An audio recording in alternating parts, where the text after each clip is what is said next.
ഞാനൊരു വിവരം നിങ്ങളോട് പറയാൻ പോവുകയാണ്. വളരെ ശ്രദ്ധയോടുകൂടി കേൾക്കണം. നമുക്ക് എല്ലാവർക്കും അറിയാവുന്ന കാര്യം തന്നെയാണ്. ഭാരതത്തിൽ ഭാരതീയ ജനതാ പാർട്ടിയുടെ സർക്കാരാണല്ലോ ഭരിക്കുന്നത്.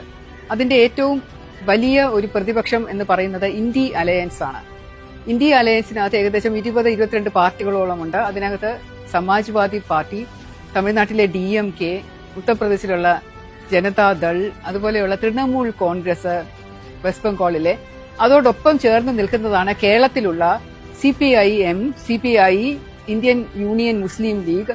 ഇവരെല്ലാവരും കോൺഗ്രസിനോടൊപ്പം, ഇന്ത്യൻ നാഷണൽ കോൺഗ്രസിനോടൊപ്പം ചേർന്നാണ് അവര് ഇന്ത്യ മുന്നണി എന്ന് പറഞ്ഞൊരു മുന്നണി രൂപീകരിച്ച് അത് മേജർ പ്രതിപക്ഷമായിട്ട് ഭാരതത്തിൽ ജോലി ചെയ്യുന്നത്. ദേശീയ ജനാധിപത്യ സഖ്യത്തിന്റെ ഭാഗമായ ഭാരതീയ ജനതാ പാർട്ടിയുടെ എതിരായിട്ട് നിൽക്കുന്ന കോൺഗ്രസിനോടൊപ്പമാണ് കേന്ദ്രത്തിൽ CPIM-ഉം CPI-യും ഇന്ത്യൻ യൂണിയൻ മുസ്ലിം ലീഗും നിൽക്കുന്നത് എന്നെല്ലാവർക്കും അറിയാമല്ലോ. അപ്പൊ കേരളത്തിൽ എന്തുകൊണ്ടാണ് അവര് വ്യത്യാസമായി നിന്ന് പൊരുതുന്നത് എന്നൊരു ചോദ്യം വരുമല്ലോ. അവര് വ്യത്യാസമല്ല. കഴിഞ്ഞ 10-20 വർഷമായിട്ട് അതിൽ കൂടുതലായിട്ട് എനിക്കറിയാം. ഒരു പോലീസ് ഉദ്യോഗസ്ഥ എന്ന നിലയിൽ കേരളത്തിൽ ജോലി ചെയ്തിരുന്നപ്പോൾ പല കേസുകളിൽ കണ്ടിട്ടുള്ളതാണ്. കോൺഗ്രസും CPIM-ഉം മുസ്ലിം ലീഗും എല്ലാം ഒറ്റക്കെട്ടാണ്. അവര് അങ്ങോട്ടും ഇങ്ങോട്ടുമുള്ള കേസുകൾ സംരക്ഷിച്ചുകൊണ്ട്, ചില നേതാക്കന്മാരെ സംരക്ഷിച്ചുകൊണ്ട് അവർ ഒരുമിച്ച് പ്രവർത്തിക്കുകയും എന്നാൽ ജനങ്ങളുടെ മുന്നിൽ അവർ രണ്ടുപേരും എതിർ പാർട്ടികളാണ് എന്ന് കാണിക്കുകയും ചെയ്യുന്ന ഒരു സമ്പ്രദായം കുറെ നാളുകളായിട്ടുണ്ട്. അത് മിക്കവാറും എല്ലാ IAS IPS ഉദ്യോഗസ്ഥർക്കും അറിയാം.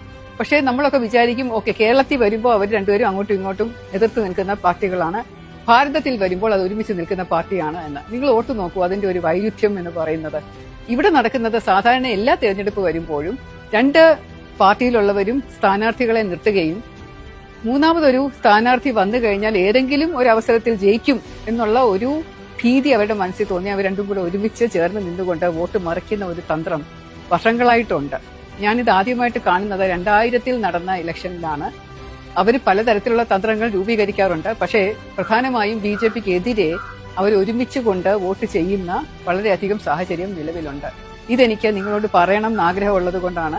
സൂക്ഷിക്കൂ. കഴിഞ്ഞ 70ഓളം വർഷങ്ങളായിട്ട് ഭരിച്ചുകൊണ്ടിരിക്കുന്നത്, നമ്മുടെ കേരളവും നമ്മുടെ തിരുവനന്തപുരവും ഒക്കെ ഭരിച്ചുകൊണ്ടിരിക്കുന്നത് ഒരേ ഒരു പാർട്ടിയാണ്. അതിനകത്ത് കോൺഗ്രസും ഉണ്ട്, അതിനകത്ത് CPI-യും ഉണ്ട്, CPIM-ഉം ഉണ്ട്. അപ്പം ഈ എല്ലാവരും കൂടെ ഒരുമിച്ച് നിന്നുകൊണ്ടാണ് കേരളത്തിനെ ഈ ഒരു അവസ്ഥയിലേക്ക് എത്തിച്ചത്.